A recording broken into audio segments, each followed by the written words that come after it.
So as usual, there are some additional advantages of a lot of tools in Excel when we're working with much larger spreadsheets and data sets. And so that's why I asked you to try converting the census data spreadsheet to a table to see what happens when you start moving around this table.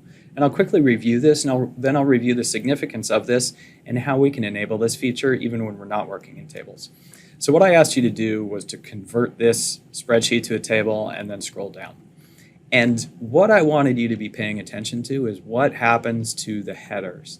The headers stay visible. They move up into our column title row.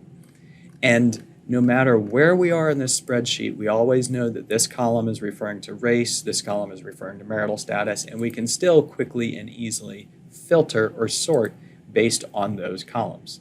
This is fantastic because I'm sure you've been frustrated when we've been working with larger data sets. When you scroll down to the bottom and then your column headers disappear and you don't know, or you can't remember which column you're working with.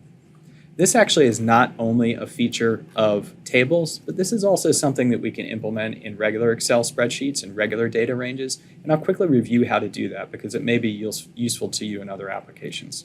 So let's clear this table out of here. I just undid the application of that table.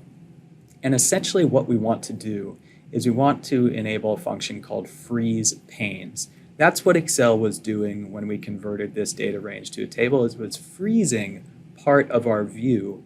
And that's exactly what we're going to do. We're going to use our view menu here. And what we see in this view menu is we have an option to freeze panes. And if we pull down on this icon, we can freeze column headers or row headers, just column headers. We can freeze in different locations if we want to, but what we want to do is we want to freeze that top row so our column headers are always visible. You see a new line appears there, and that's telling us that that top row is always going to be present. Our column headers are always going to be present. So I wanted to take a minute to point this out to you. This is a feature that's automatically enabled when you convert a range or a spreadsheet to a table, but you can do it also using this freeze panes feature, which I find really useful when I'm working with larger data sets.